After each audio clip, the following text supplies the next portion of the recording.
Now Farrar tries to give him some breathing room, and he's going to take a shot deep downfield, and open is Bernard Berrien, and the former Bear will go 99 yards for a touchdown. Manning on 3rd and 10. He fires, and the catch is made by Cruz, who breaks free. One man to beat. Victor Cruz down the sideline. 99 yards from Manning to Cruz. Wes Welker pulling away, and he ties an NFL record with a 99-yard touchdown. Andre Davis, and Davis will score 99 yards. Wow.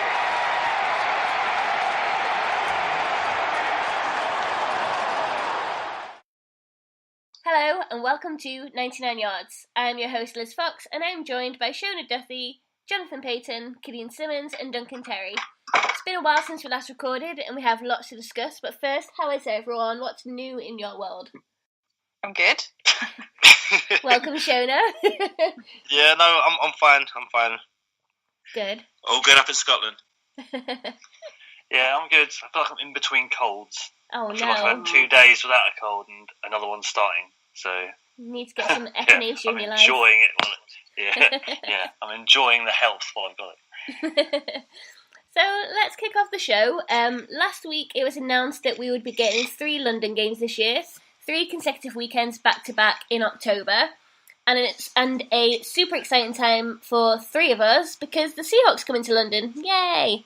The Dolphins. Oh well, I mean after last year. Well, they can stay in Miami. It's been over enough. So the very first London game, which is going to be on the 14th of October, we'll see the Raiders as the home team against Seattle Seahawks. The next 2 Sundays after that, with the schedule yet to be decided, will be Jaguars, Eagles, Titans, Chargers. Now, I know that there's many people out there who feel a bit differently about this, but I feel like we've got 3 pretty exciting games ahead of us. How do you guys feel? If you don't mind me starting, it's the exciting. Well, I started speaking first. Deal with it.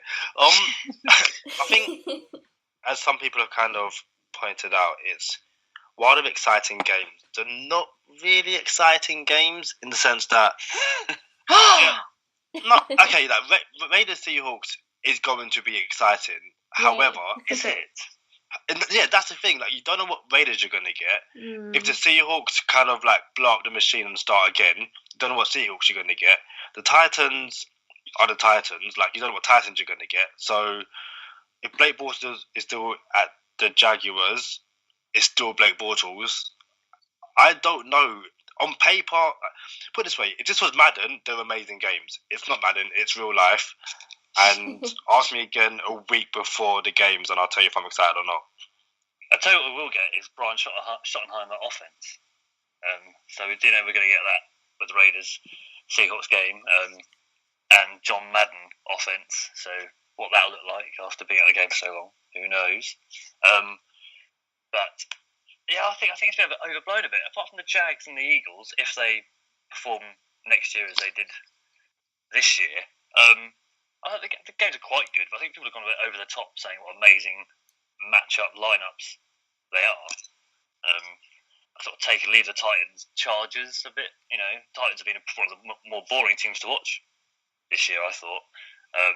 And Chargers, Bosa, Ingram, Rivers in his last sort of rounds as a quarterback in the league will be good to see. But yeah, I don't know. I sort of feel like they've gone back to 3 games, and you know, because they've squeezed one in at Twickenham, they've said that their main priority was to do 3 back-to-back games, and they'll put another one on at Tottenham in a few years' time to make 3 in that stadium in one of the years. But yeah, I'm a bit underwhelmed by it all. And then obviously the ticket news today has got everyone up in arms, and I feel like season ticket holders have been shafted a little bit. So I think it's a bit of a funny time, really. And the funny thing is, like there's a lot of noise again drummed up this week about a London franchise, but at the same time, Jacksonville have started saying how they've had record numbers of season ticket requests over there, and how they've been pumping money into advertising and getting people signed up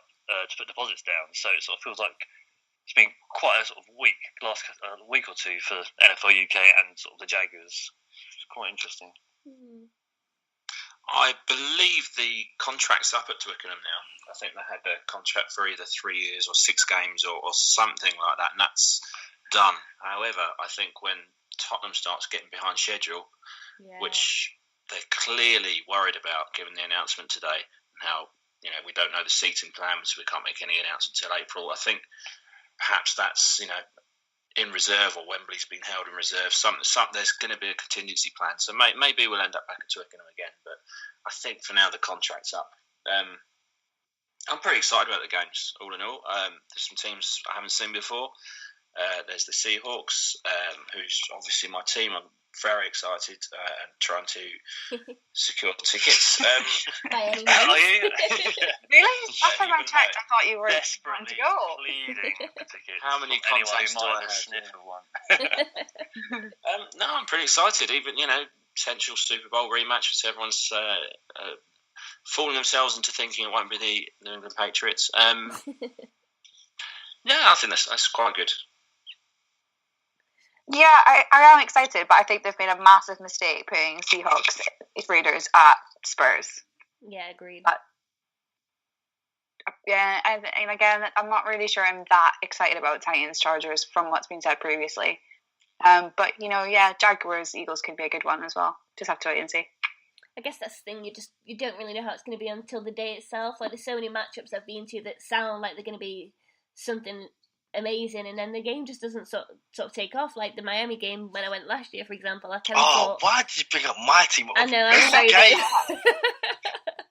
But it was such a dire game, though. Like I kind of thought there'd be more to that game, but that's just the way it goes, isn't it? I think one thing you can guarantee is probably 5 exciting Russell Wilson plays going to the Seahawks. As much as Schottenheimer will try and dampen whatever spirit left in the Seahawks offense. It'd be good to see him Is there any from this season? I thought it was just Russell Wilson for most of it. Yeah, I'm not sure it's going to improve either. So earlier today, obviously, it was the announcement of the International Series ticket sales. Now, I've never bought a season ticket before, but I really, really want one this time around. And from kind of what I've read, it seems that the season tickets are only for the Wembley games anyway, so you'd still need to buy a single ticket for Tottenham, which obviously I want to get as the main ticket. A lot of people on Twitter are really annoyed about it. They've expressed their frustration, disappointment. What do you guys feel about the whole thing? I completely agree with them. I think, we've got loyal NFL fans over here who were in it way before the games came over here. And I think for them to be told that they might not get, enough tickets for all their group for Tottenham, I think is a bit ridiculous.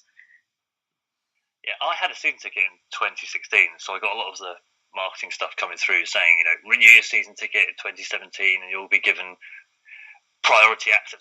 It was insinuated that you'd be guaranteed a ticket. If you had a season ticket, you'd be guaranteed a season ticket when the new Tottenham Stadium opens. And I think the announcement today has taken a lot of those season ticket holders by surprise. I think a lot of people thought, there's 40,000 or so season tickets NFL claims they had in 2017. And then, you look at the new Tottenham Stadium, that 60,000 capacity, and think, well, there you are. That sort of makes sense that they'd, in the same way that Twickenham was filled with sort of Wembley season tickets and people filling their extra spots at Twickenham, they thought the same thing would happen at Tottenham. But then to be told you're going to have have a priority to a pre-sale, but that's not going to guarantee you having any tickets. And if you've got more than 4 people in your group, you're not going to get. Not everyone in your group of season ticket holders is going to get a ticket. It's a bit of a slap in the face. And I think NFL UK made a bit of an error there, and I don't understand what the rush was to get these season tickets out. Why not wait till April then? If you don't know what the seating plan is yet, then wait until April. Why have you got to try and sell these season tickets now?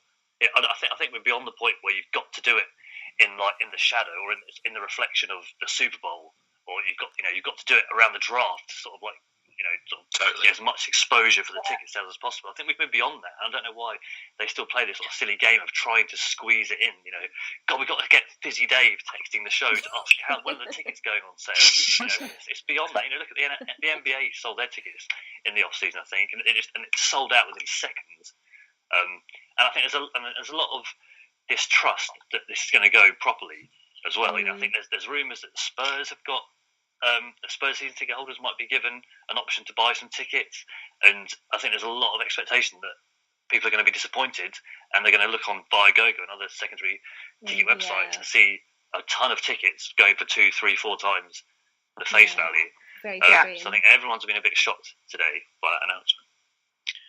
But Tottenham are already selling premium packages for the game on their website. Well, not selling them yet, but they're, you can put an inquiry form in, and they call you back and let you know how much it's going to be. But it's a bit strange that they've already got that on their website. That did hurt me as a West Ham fan signing up to Tottenham's. Look at your desperation. Yeah, you are desperate to reach that game. I'm that desperate. I think it would be worse as an Arsenal fan to do that, so I'm going to have to try and not do it myself. Speaking of someone who's perennially gets the odd individual ticket where I can, because I'm many miles away from London, I'm kind of hampered by travel costs, staying over costs, and time and effort, and I feel a little alienated by the announcements. I understand why they've done it. They've lost about 25,000-30,000 in capacity by moving one of the games to Tottenham.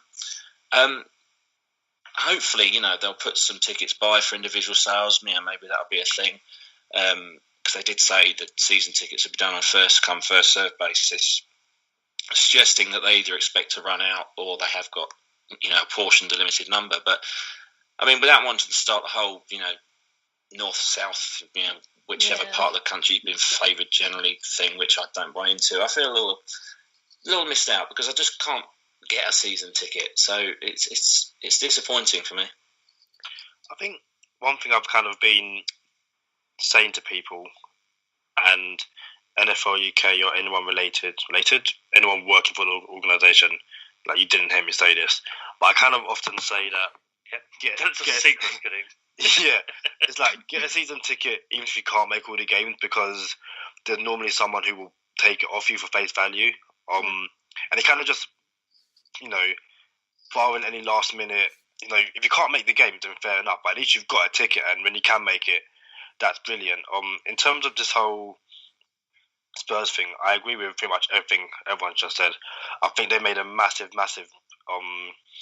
mistake giving that game to Tottenham, and if anything, it kind of smells of, let's give this brand new stadium the best game. And it wouldn't surprise me if Spurs had hand in that as well.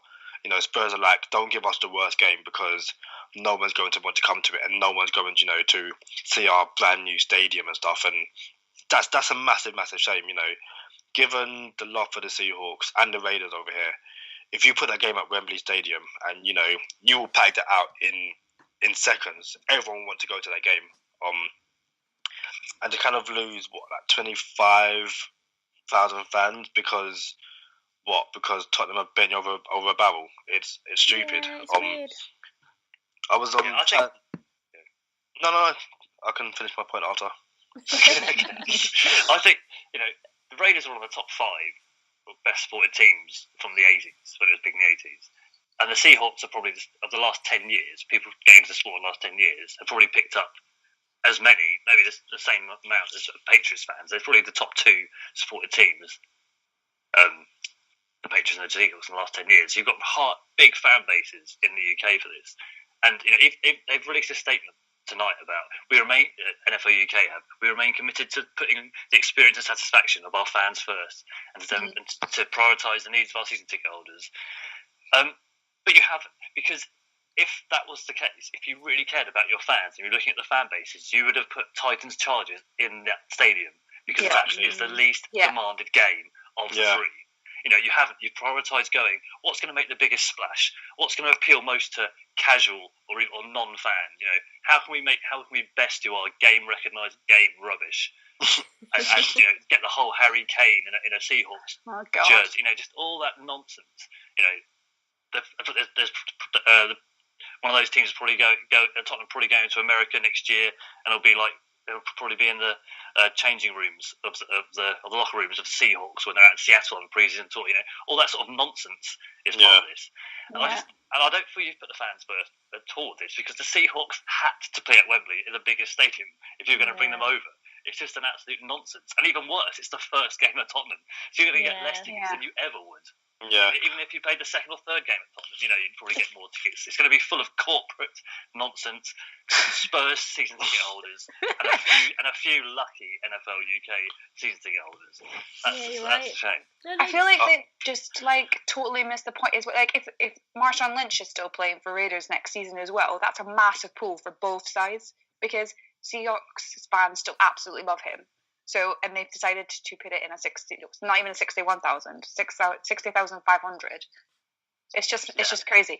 And especially if the Seahawks really have started to, rebuild, and they don't sign a lot of the players that have made them so successful over the last few years, Lynch will be even more of an icon. If they don't bring over, if they release Michael Bennett or Cam Chancellor, Dave Rowe, if all that, Sherman, exactly, Sherman, all those, those big personalities that have made the Seahawks who they are, if some of them are missing, then, the few that are left and Lynch become even more need to be seen now, sort of thing. So, I was chatting to my friend Tom, and hi Tom if you're listening to this, and he's a big Raiders fan, and he was saying he could miss out on watching his team play in the UK for the first time. And to be fair, probably the last time, because when they moved to Las Vegas, are they really going to give up a home game? But he's going to. I've got a bit of a rant about this because when they first announced these games, they said, "But we could have, if we wanted to, have." I think Mark Waller said to Richard Graves of Sky Sports, "We could have made Tampa or Atlanta give up a home game and bring it over here as well, because they've obviously signed up for a Super Bowl. I think there's the next year is Atlanta hosting the Super Bowl, and it's you're going to bring Atlanta have just had a taxpayer-funded stadium built, and you've got it. You're prepared to consider bringing one of their 8 games over. It's just shoddy. I couldn't believe that's even a possibility, and it still might be in future years.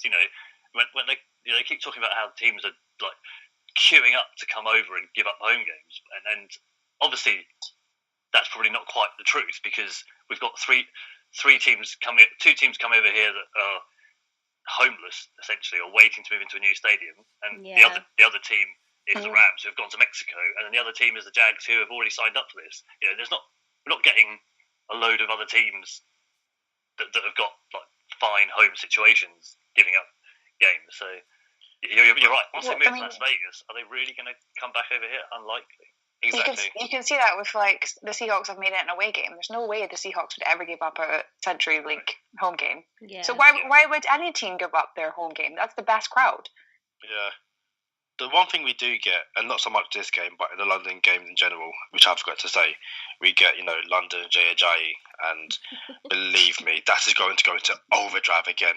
2 years in a row, Jay, playoff. I was like, oh, dude, seriously? Wait until the Eagles get the Super Bowl. Oh, don't say that. That is going to be 2 weeks of Jay mania. Come on, Vikings. Yeah, please, Vikings. Just that alone, come on, Vikings. But no, this is, I think, and again, we kind of alluded to it earlier. If one single Tottenham fan gets a priority over an NFL fan, that is basically the NFL spitting at their fans, because that's an absolute joke. Yeah. I think Daniel Levy will probably do everything in his power to make sure that does happen. Oh, of course he will. That's what a lot of people are saying, isn't it? It's like, you haven't made a deal with a nice guy here. No. Probably one of the worst football owners in London. Yeah. I think it's been, just in general, and I think a friend of mine was saying earlier, if you combine Game Pass and this season ticket thing, the UK fans have been really treated like crap this year. And I'll add to that as well, the sale of the Dolphins-Saints game. It was like we got the individual tickets are going on sale. It's a pre-sale, and they sold all the tickets out in the pre-sale. It's like a pre-sale, and not have any tickets left that for made the main sale. That made me so mad. And they're trying to say, well, Tottenham might get 3 games in the future. The key word is might. They probably won't, because are Spurs going to lose, or are Spurs going to change their fixture so they play a bunch of away games? Probably not.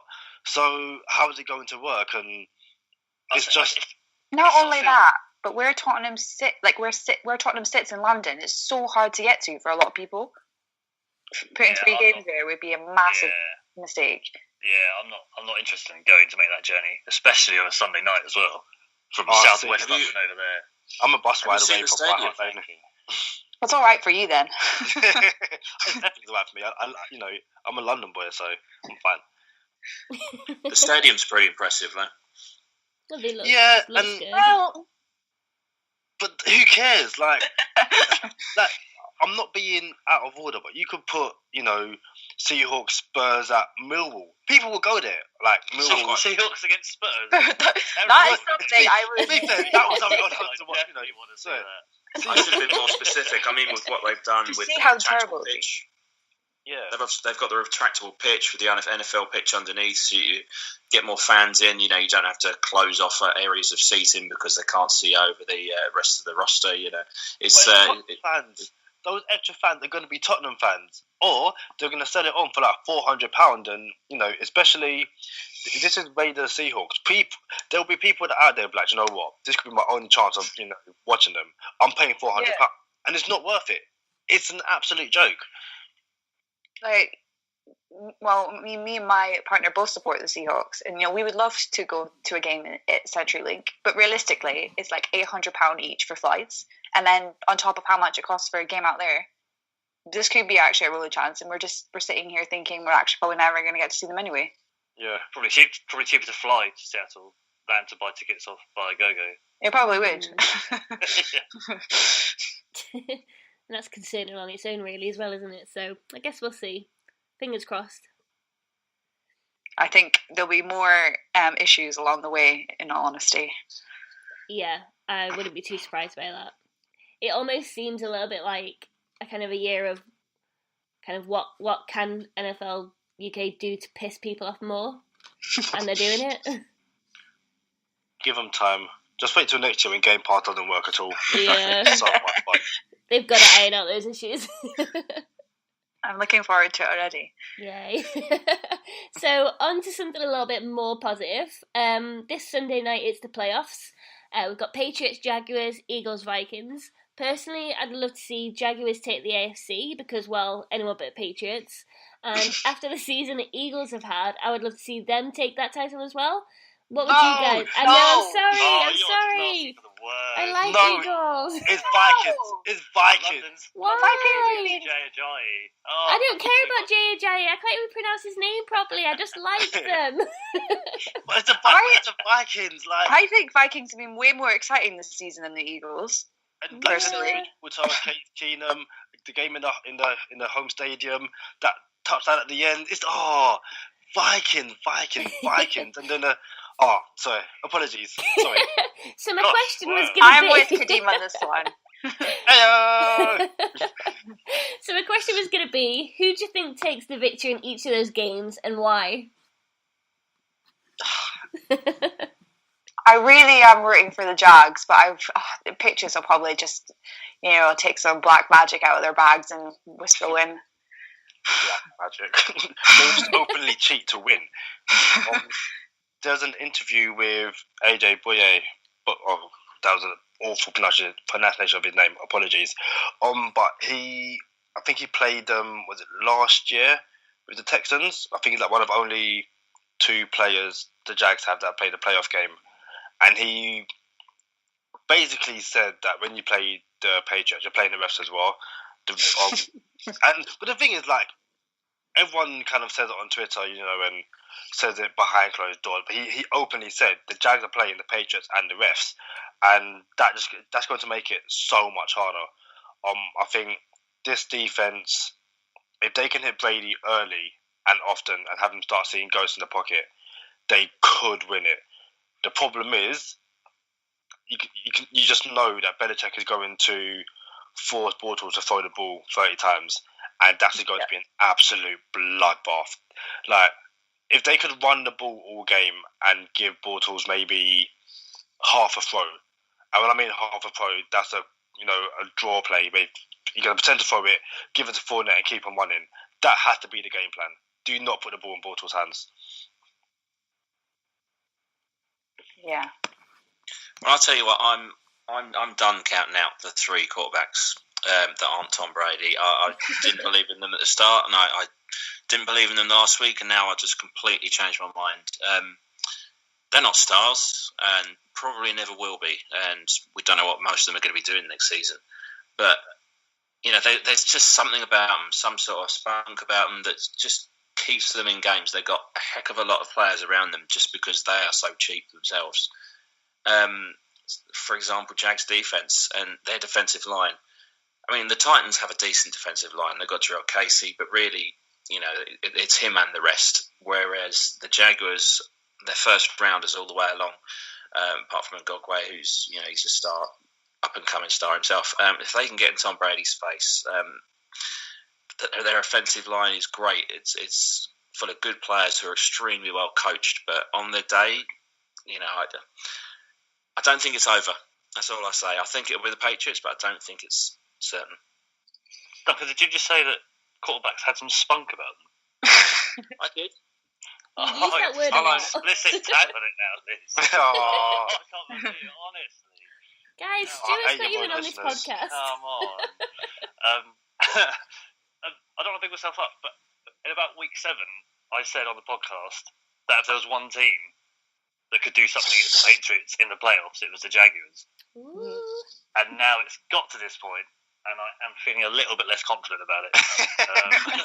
I like the photos of Tom Brady wearing his glove, his quite thick glove that was going around social media a bit earlier today, because he's had someone run into his hand, might have hurt it, bruised it, or something. I don't know if it's all sort of slight games. It's a funny one. I don't think Jacksonville's line played that well against the Steelers last week. There's a team that blitzes least in the entire league, but I think they're third in sacks or something. And that's almost like the Giants' blueprint. I know people have talked about it. The Maroons going to go to Tom Coughlin and ask for tips because obviously Coughlin beat them twice in the Super Bowl. But that really is the blueprint of if you can rush with the front four and they can get pressure on Brady up the middle, then you've got a slight chance. That's where you're going. I think the Patriots are going to try and spread the Jaguars out quite a bit. Probably go empty backfield a lot, and try and get Gronk on a good matchup.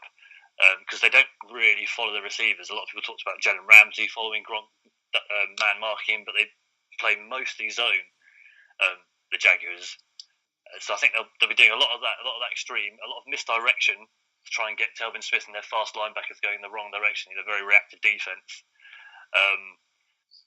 It's really all about the first half as well. If they can keep the Patriots under 10 points and rattle Brady and hit him, then they're in with a chance. You just think Belichick's going to take away the run. He's going to take away, he's going to take away the running back Fournette. He's going to take away. He's going to probably spy Bortles as well. He's going to make sure that Bortles doesn't pick up cheap, easy yards as he did against the Bills and a little bit with the Steelers, and make Bortles throw at the Patriots, probably playing man coverage so that he has to throw into tighter windows, and that's the only way that the Jaguars can get points. But they have got good special teams. They do create turnovers. They're sort of quite lucky. The ball bounces the right way for the Jaguars a lot this season. It's hard, isn't it? Is it going to be just a blow? Is it just going to be 26-3 or like 32-10? Or are the Jaguars going to be able to keep it close? It's such a hard one. I'm going to say that the Patriots are going to win. I think we're all agreed, though, aren't we? Hit Brady and hit him hard, right? Yeah. in the face. Always been the formula. Don't hit the face. In your penalty. I'll take it. It is always worth doing, isn't it? Just once. Yeah. Maybe smash a phone up in front of him, and then you'll see how he reacts. I think for the other game, apart from Liz wanting the Eagles, and that's just a big no-no. Why? I think this could be a game that it's a battle of the defense, because you can see this Eagles D get into the Vikings quite often, and they're basically going to have to, because the Viking D will get to Nick Foles. The Vikings offense didn't look. The line did not look comfortable against the Saints. Exactly. And the Eagles have got a better defensive front. So that really could. That's. I think you're right. That is where they could have some influence on this game, which everyone's saying is going to be a low-scoring game. I think this game could easily finish 15-10 like the Eagles against the Falcons. It would not. Yeah. I can't see. This isn't going to be, a Steelers, Jags 42-45 over the score was. This is going to be. It could just come down to special teams. If someone can get a big punt return and kick a field goal, that could be the difference. For me personally, I want the Vikings to get to the Super Bowl. And no, that's not my hate for the Eagles, which, is not an actual thing. That's not me saying I hate them. I just think the Vikings in their home stadium and... They're such an easy team to root for. Exactly. Keenum, Sealand, Diggs, Bridgewater as well. Yeah. It's a feel-good story, the Vikings. I think this one's a little bit more you're not unpredictable. Like, you're not sure who is going to win, so it should be a good watch. But I don't think it'll be high scoring either. Which the NFL is going to hate because, no offense. We want 10 touchdowns per game, and I love a tight game. Oh, so do I. They're the best ones. Game this especially a lot of people say it is in the media more than fans. A lot of the media go, "Oh, when's the competition committee going to make the offense easy? Find it easy to score again?" All this nonsense after after a lower scoring season we just had. I think it's down a point, or it's down to 21.7 points per game for each team. But I think fans love a low scoring game if it's good quality defense, because then a touchdown or a field goal becomes almost like a goal in football. Scoring a touchdown becomes like a bigger thing. If you've got 45-42 a touchdown, it's like a 4-inch cricket. But if it's like a 14-10 game, a goal is a touchdown is like a goal, like worth a goal emotionally, because you know how important that moment is. Yeah. Don't do a Neil Reddit on us and compare it, because that was bad. But can't help it. Yeah, but I think it's just such a tight one to call, because the home field advantage, especially if everyone's going to wear those dog masks. Oh God. That Lane Johnson's walking around wearing. I don't know. It's a really tough one to call. The Vikings defense surprised me how much the Saints, Breeze and the Saints offense were able to sort of take control of that second half. But I think Sendejo going off was a massive cause of that. If he's back, if he's over his concussion, I think they've got a better chance. It's probably who goes up first. Is who gets ahead in this game is going to have a real advantage, because if it's on Foles to come back, then I don't think the Eagles can do it. They've almost got to try and take a lead and then just run the game out. But the Vikings are really good at defending the run as well. So yeah, a defensive slugfest, but a good one, good quality, first versus second defense. It's going to be fun. And Liz wants the Eagles to win. Look, right, okay. So The last Eagles were a good weekend, team to root though. for as well. Why are we hating on the Eagles so much? Well, Apart from the Jai thing. it's not just that. It's like if it was Eagles against Falcons, or Eagles, maybe not Seahawks for you guys, but another team. What if Wentz was still fit? Is it because the offense has regressed quite a bit? Aren't that fun to watch? Because Wentz was pretty good to watch. No? For me, it's just this Viking story. Again, if it was any other team, I'd be like, you know what? Actually, Eagles lose a starting quarterback, but, go to Super Bowl, win it. That's amazing. But for me, this Viking story trumps Carson Wentz going down. See, though, for me, though, I wanted Saints to win last week. Why? Why do you hate the Vikings? I don't know. It's because I've seen them play live a few times, and I like them. There's no real reason behind ever my since choice. that onside kick to start the second half of the Super Bowl. It's a good reference. You Seahawks fans are weird. I'm not. You're an Arsenal fan. That's weird itself. Don't you feel a bit sorry for the Vikings fans after Blair Walsh missed that field goal against the Seahawks? No, Blair Walsh can just disappear and not play football ever. Oh yeah, of course. Yeah. To talk to Seahawks fans about. Yeah, that's a good point.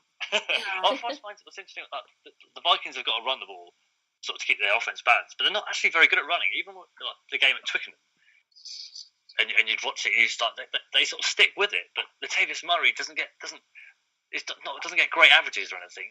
They rarely break a decent run. You know, it's like it's McKinnon that's going to break a run here and there. But I think Keenan has been underrated the way he throws the ball. I think he's like if an established quarterback had the season that Keenan had this year, I think we'd be far higher on him. Yeah, it's like part of his Keenan's demeanour. He doesn't look like the alpha male. He's not a 6'4" quarterback. You know, he's sort of like the plucky kid in a movie almost guy. He's like your third stringer that's come off the bench and done good. But I think there's quite a gap. There's a big gap from Brady, obviously. But then I think there's a big gap from Keenan down to Foles and Bortles. Yeah, I agree. I agree. Even when he went 0-6 with the Texans, he still looked good. You know, he was all right. I mean, he had a great record in college, and he's thrown to the new Moss and Carter for the Vikings. So, wow! Is that a big claim? That is a big statement. I love like Thielen and Diggs are cool. They're great, but that's a big claim still. So, whilst these teams continue their journey to the Super Bowl, there's many teams that have started to make some huge changes within their coaching staff and that kind of side of thing. Obviously, one team that I would say has had some serious overhaul is the Seahawks. Shona Duncan. We're Seahawks going to win. Yeah, I'm sorry. This is basically the Seahawks podcast tonight. So the UK Seahawks podcast. Also, I was going to say. Like, Mike now, or Yeah. I can watch some Kiko Alonso videos, or if you guys want to just go all in on Seahawks. Okay, bye. Wow. I will remember that. Thank you. So, Shona and Duncan, so I'm not going to bother the rest of you. As fellow Seahawks fans, how do you feel about the changes that have happened? I think they needed to happen, but I'm not very optimistic about the changes. Elaborate. Well, Tom Cable is never going to live down the fact that he decided to throw the ball against the Patriots. But the offensive line was I think it was worse this season than it was last season, and that's saying something. We did need a change, but I feel like Carroll has just picked people he's comfortable with rather than going for that, sparkle, if you will, like going out on a limb and getting new people in, like fresh faces that could make it more exciting. It's like a little bit comfortable and I feel like a little bit controlling. Yeah. Duncan? I'm with you. And at every new hire, my first reaction was disappointment, and I was underwhelmed. And then as I go on and I read about what they've done and who they are, and I sort of realised that Carroll's had 3-4 years of seeing people have a go at Bevel, have a go at Cable, and usually rightly so. And he's not young. He's in the last years of his coaching career. He's making it his team, and he's putting it all on himself. It's going to be his defense. He's brought back Ken Norton, but it's his defense. The offense, it almost decides itself. It's going to be a run-heavy offense, and he's going to have big defense. And although it's looking a bit tired in Seattle, it does still work because the Jags are doing it. And yet, they're underwhelming. They're unsexy. But a good way to describe it. Each of them has had big disappointments, and you laugh at what they did in certain places. But Solari, the offensive line coach, he was in Georgia for Chubb. Sorry, I'm talking about Schottenheimer. Getting that name wrong as well. I do apologise. The new Island coach, he coached Frank Gore in San Francisco. While he's in charge of that O-line, they had a great few years while he was there.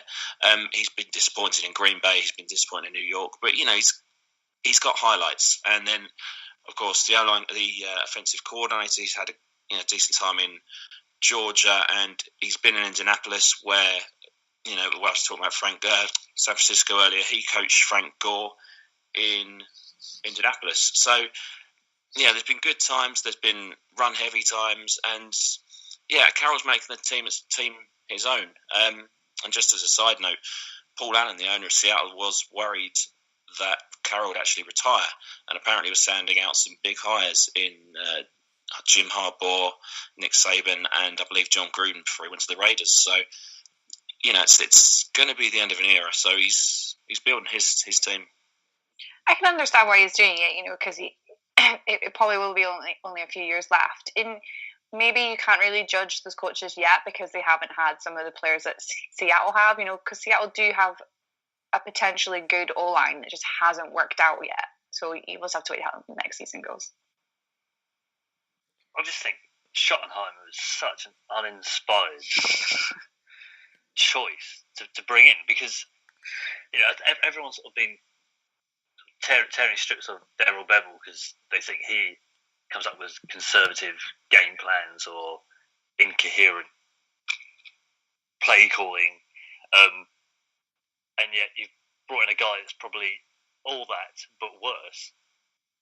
But from my own experience being a Jets fan, and he was with the Jets for 5 years. And he was under Eric Mangini first, and then he was under Rex Ryan, and he had Chad Pennington to start with, so sort of an established good quarterback. He had Brett Favre for a year, Hall of Famer, and then he had hot, in quotation marks, young rookie Mark Sanchez out of college. But he was never able to develop Sanchez, but he never got the best out of Favre. Favre then went on to play for the Vikings, had his career year the following year for the Vikings under Brad Childress. Chad Pennington left and had a great year at the Dolphins. And Schottenheimer is he's a very sort of scripted in a bad way offense. As a fan, you can watch it and know what's coming, or you see a fullback being split out wide and then split back into the backfield. It's sort of like this nonsense sort of motion and movement before the ball that actually don't seem to benefit what the offense is wanting to do at all, or really struggles to get much out of explosive players. Like Leon Washington was there at the Jets and could never get the best out of him, or Joe McKnight and players like that. And just sort of incoherent play calling. When you think it's a game where you need to run loads, he'll end up calling loads of passes.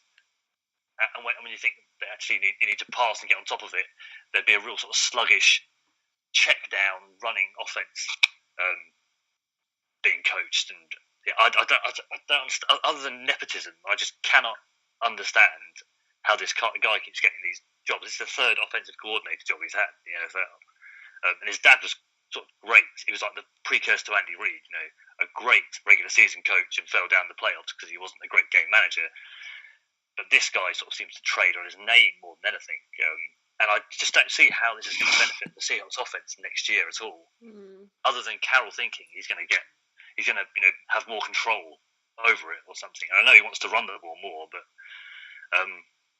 just so uninspiring. I'm still a bit sorry for Seahawks fans, really, because I know what you've got to sit through. Kill all my optimism now. I'll be ready for the start of the season. So besides the Seahawks, there have obviously also been some major changes in other teams, and especially when it comes to head coaches. Have there been any that have shocked or surprised any of you? Before I go into that, I have some lukewarm breaking news. Oh God! Yeah. Right, here we go. It comes from Ian Rappaport, aka Rap Sheet, who says that Brady officially did not practice today. He was with the team but didn't do anything because of his hand. Now, is he going to play on Sunday or whenever they're playing? Of course he is. There's no way. Of course he is. Yeah. But in terms of, throwing a bit of mind games out there, there you go. So there's your lukewarm breaking information. I just don't think the Patriots are the sort of team that play mind games like that, though. They just like routine and everything just clicking. Interesting. I did write earlier in my blog post that's going to be scheduled tomorrow that they are one Tom Brady injury away from falling apart. So maybe I jinxed them. Hopefully. Shouldn't have traded Jimmy G. That's all I'm saying.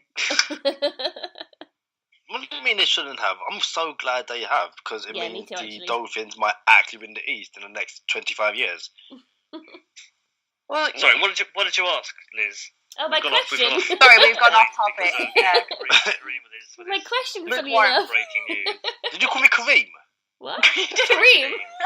Wow! Oh, I am offended, but I will get past it.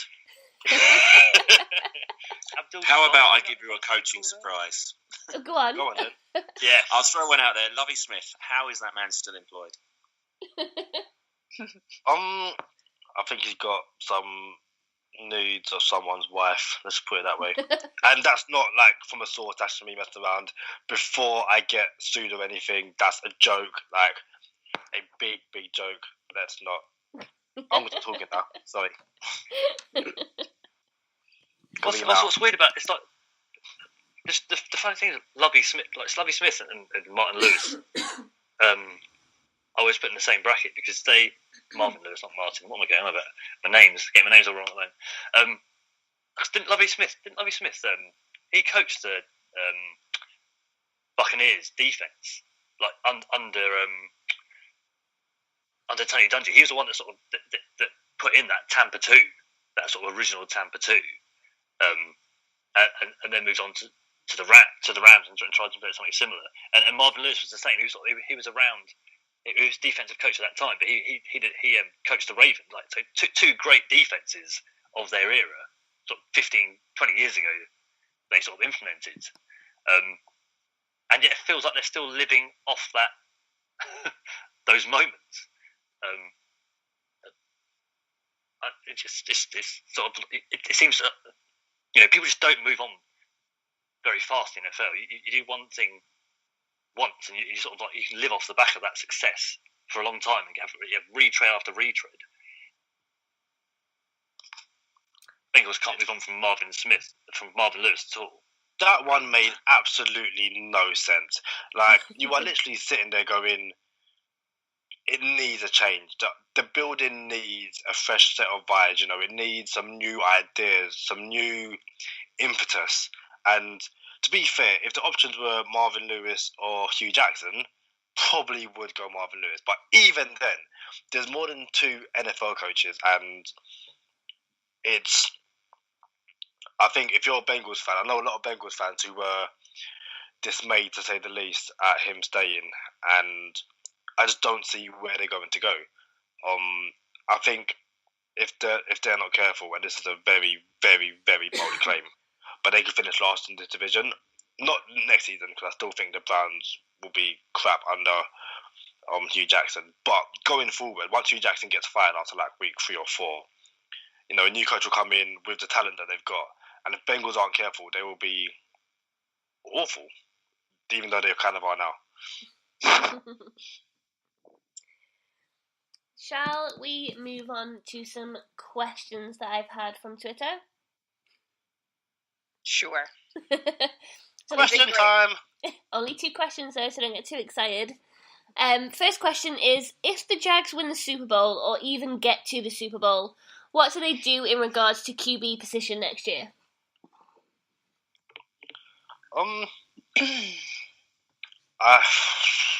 It's a good question. It's a weird one because, you have a young quarterback who led the team to the Super Bowl, and yet it's widely known that he's not the best. However, the players are saying the right things in terms of, get behind him. And I don't know, maybe if I would say give him more weapons, but it's a weird one. If you look at draft needs, for instance, where do they need to improve? The defense is young, really, really good. They've got a brand new running back. They've got some young receivers, maybe some depth, but, do they pick up a Josh Allen if he's there, Mason Rudolph, and Lamar Jackson? I don't see why not. I don't think they are going to. They'll bring in a Kirk Cousins, Alex Smith. I think, if anything, they're better off drafting a developmental quarterback and kind of sitting him for a few years, which they didn't do with Blake. And yeah, it's weird. How do you move on from a potential Super Bowl winning quarterback who hadn't even hit his prime yet? Mm. I think the last team to do that was the Ravens, maybe Trent Dilfer. and Tony Banks even started that season with the Ravens, but then Trent Dilfer took over. And I think at the end of that season they released him. I think he went to Seattle. Well, I don't think they would do. They'd have such a bad draft position anyway. They've put so much money into the defense side of the ball. I don't think they'd have much cap room. They definitely couldn't go after Cousins. Could they get Alex Smith? Maybe. I think they'd stay with Bortles. Or do they trade for Eli? That was like the logical thing a few months ago. Yeah. Do they kind of trade for Eli? The thing is, you probably could trade for Eli and still draft like a Mason Rudolph for someone and have them learn under Eli, because you basically have that person as your third-string quarterback, Blake Bortles as your backup, and this new kid can actually sit and learn. Just don't learn from Blake Bortles. How many more seasons has Eli got left, do you reckon? 2 or Manning, 3, I guess. Manning? Yeah, sorry. I don't know. I feel like it might be one. A lot of people were down on him being dropped. Yeah. Weren't they, by the head coach? But it was harsh. But I think he's sort of lofted over the last 2 years. I've not seen much out of Eli at all. Like, he's regressed a lot more than Roethlisberger and Rivers from the same class. But then, if you give him the Jags one game when Fournette is healthy and this Jags defense, he doesn't need to sling the ball. It's just, and I hate this term, it's just game management. It's don't turn the ball over. And Eli is prone to doing that. But, for all of his bad quarterback play this year, he was basically throwing to people like us, and had no run game and had no defense. If you put him in this Jags team, he could probably last 2-3 years, maybe. But the Giants had their healthy receivers last year, and still, of course, the defense having to pull them out of holes, so winning it. They're still not performing that well. He's not had the best protection for a couple of years, though. That as well, yeah. That is true, yeah. But I don't know. I can't see it. I think you'd have to pay Manning a lot of money, salary cap as well. I think if they win the Super Bowl, get the Super Bowl, Bortles going to have another decent game. I think they'll stick with him. Fair enough. And then the second question was, given that Green Bay guarantees a sellout in both home and away games, do you think they'll ever come to London as a visiting team? No. No, I don't think so either. Yeah, I think they will. I think Alistair Kirkwood was on Nat's show, wasn't he, this week, and was saying, in all likelihood, they've probably got to go after the Panthers and the Texans to have 31 of the 32 teams have come over, so that they can then, lobby for the Packers to finally make their way over when they play against the most sort of when they play against the team that makes the most sense to go to be the home team and bring them over. I think it will happen eventually. Probably be at White Hart Lane again, so people can't see it to bring the conversation full circle. Yeah, I think it will happen, but I think it probably will be 2 or 3 years away. Cool. Well, that is all from us. To anyone who is listening, and hopefully someone is listening, we hope you've enjoyed listening to the show. If you've got something you'd like us to discuss in a future podcast, obviously you can send us a tweet at 99yards, or you can email me, Liz, at nflgirluk.com. Thanks for listening.